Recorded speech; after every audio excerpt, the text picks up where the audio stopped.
That's you. That's me? Yep. Yeah. Looks like an angel over there. It's you. I don't know about looks like an angel. But we're going to read about angels. They're real? Are angels real? Yeah. What do they look like? So is that your question? Yeah. Are angels real? What do they They look like? exist in the What world of powers do they have? spirituality.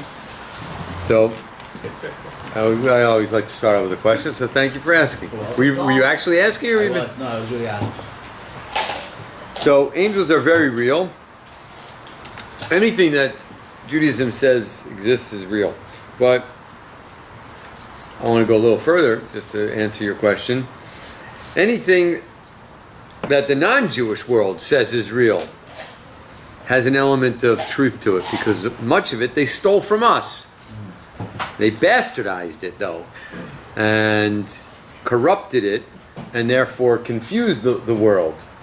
And now we run around thinking that there's a little red guy with a tail and a pitchfork, because they stole our concept of hell and messed that up.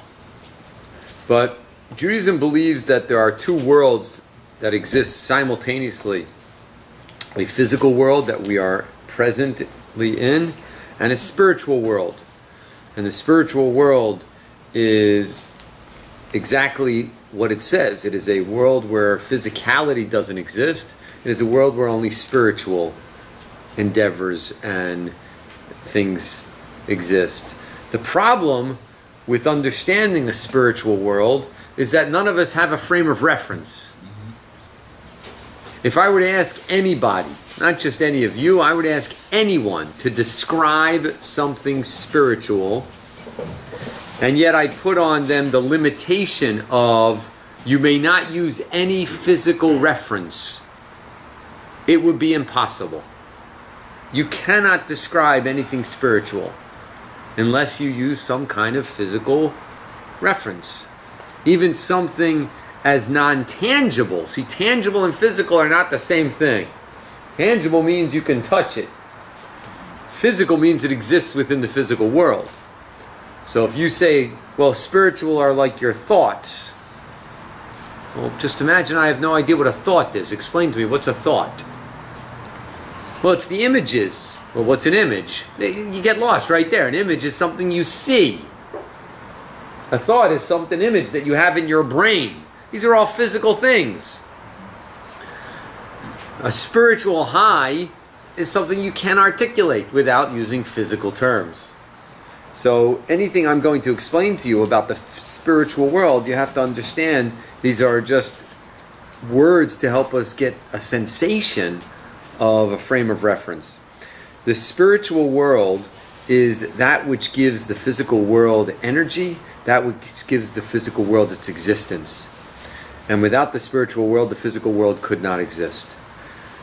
But just like in the physical world there are beings, there's a whole world of beings in the physical world. There's humans, there's animals, there's birds, there's insects. That is also true in the spiritual world. There is a whole plethora of spiritual beings that exist. And when we think of these things, because we've been so distorted by Hollywood, when we start thinking of these spiritual entities, a lot of times very fluffy and very feel-good ideas pop into our head. You know, there's ideas of, there was a TV show in the 80s called Touched by an Angel. And I'm sure there are shows that are similar in today's generation. I have no idea what's on TV. But the idea that angels are these fluffy little, you know, creatures that have wings and little halos over their head, and, you know, Casper the Friendly Ghost type images start floating around. It's absurd.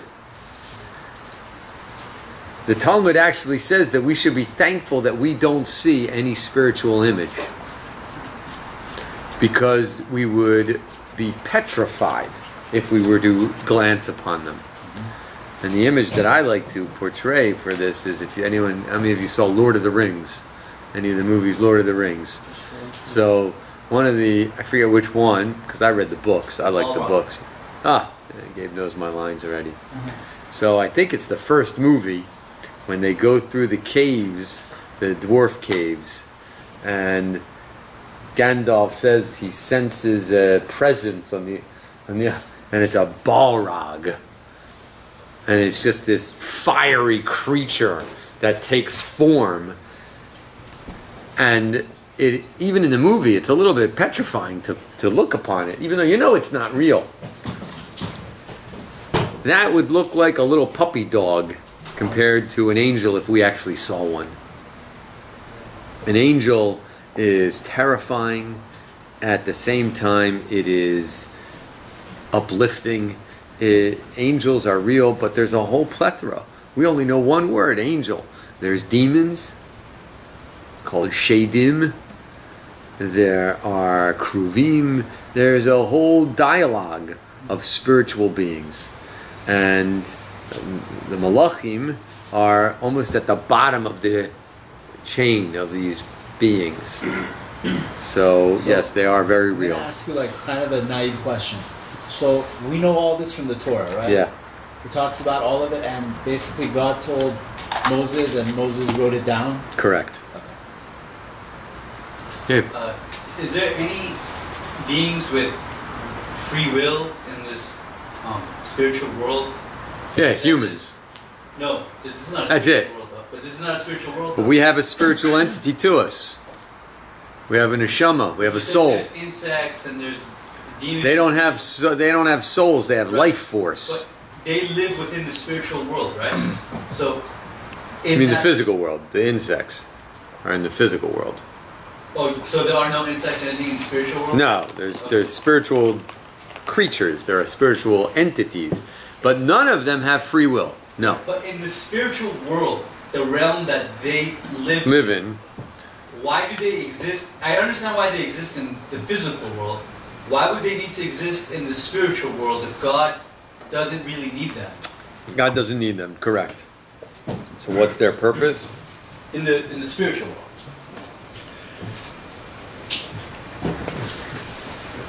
My son and his friends came over to my table Friday night, late night, and they wanted to discuss aliens. I wanted to discuss what's Judaism's take on aliens. And I said personally, I don't believe in aliens. There's no definitive statement in Judaism whether aliens exist or not, but I don't believe in them.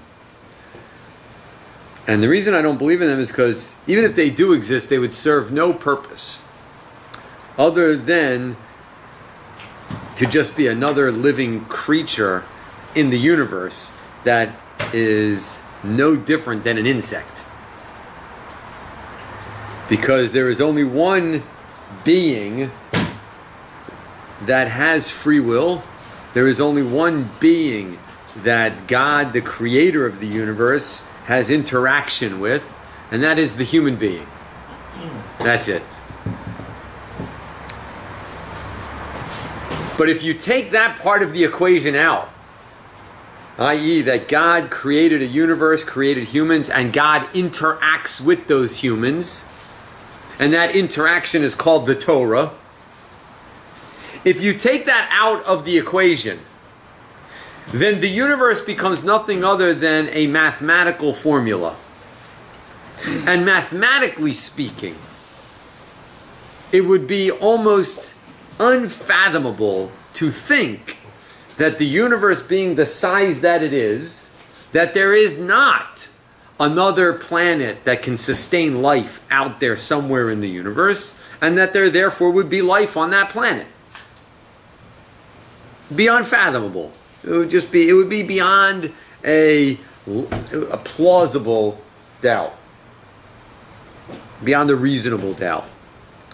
So then how can I sit here and tell you that I don't believe that there are aliens out there?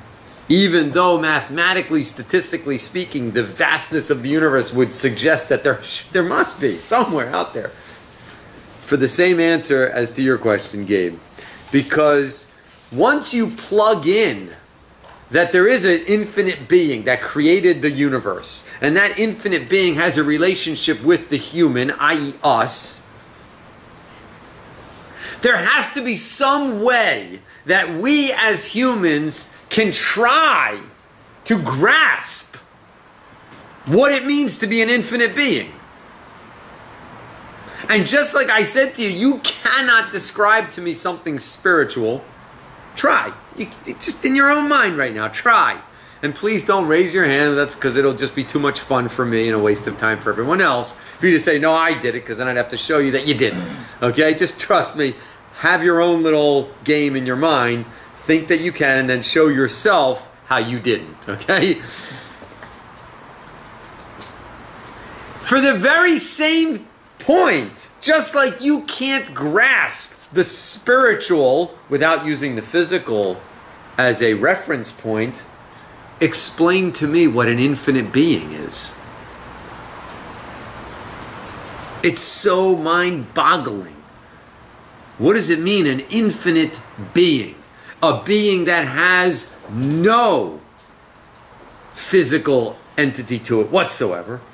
A being that is not subject to time, but not only not subject to time, time is irrelevant to this infinite being. It's not just that it's not subject to time. It's not like it's a human that could live forever, drank the elixir of life. No, it's that time is not relevant to this infinite being. How do you comprehend such a thing? I believe it is for that point and that point only that God created the universe as vast as it is. To give us a sense of infinite. That you stand under the stars and you understand that you are looking at 1 billion stars. You can't even fathom the number. Like, we think we can fathom the number because, oh, there's billionaires. You know? There's people with $1 billion. Nobody has $1 billion. They have billions of dollars in assets and worth. Nobody has a bank account with $1 billion in that one bank account. Because the number is just too astronomical. You're looking up at the stars. Where does it end? It just goes on and on and on and on and on for light years. Just think about that. Light years. What's a light year, Rabbi? The distance it takes for light to travel in a year. Like, think about that. We have space that we measure by something that's not even measurable. like, go ahead, measure light. It's all theoretical. And yet you sit down with a scientist who does understand this stuff and he'll tell you, no, there's an end to it. The universe has an end to it. Oh, okay, then what? That they can't answer. No, it bends upon itself and then you come back around and and it's expanding. Well, yeah, but what's it expanding into? What's beyond the bend? You can't even fathom it. And therefore, it's to help you understand, even remotely, what it means to be an infinite being. Okay, for the very same reason, that's why God created so many layers between God's realm, as it were, and the realm that we live in. We are told that there are, I'm sure you've all heard this, everyone's heard the phrase, seventh heaven. I'm sure you've all heard it, right? Oh, I'm going to seventh heaven. TV show. Huh? It It was a TV show. There you go. See, they stole it all. Good show. What does it mean? Got nothing. What do you mean seventh heaven? We're talking about a spiritual world. There's layers to a spiritual world? No! There's not layers, but yet there's layers, we're told. There are layers between God's world and the world that we live in. And each layer becomes less spiritual, more physical, less spiritual, more physical. Why? Again, to give us an insight to the vastness and the depth of what it means to be an infinite being. It's so far beyond us that there's intermediaries. Even in the spiritual world? Even in the spiritual world. And that's just layers. So too, there are intermediaries in dealing with the Almighty. Pick up the phone and call the president. right, better yet, pick up the phone and call your governor. Okay, pick up the phone and call your mayor. Pick up the phone and call your city councilman. Okay, maybe that person you can. But to get to any of these dignitaries, you got to go through channel after channel after channel after channel. Why? Why can't I just pick up the phone and call my president? Oh, he's too busy, so don't answer the phone. Sometimes you're too busy, you don't answer the phone, right? So you leave a message. Okay. Why can't the president be that way? What does it got to be? You got to go through this one, this one, this one, this one. Because all of that, it's not just security. It's not just security. It's not just to allow him to do his job. There's more to it. People that understand the system understand that there needs to be layers. There needs to be intermediaries.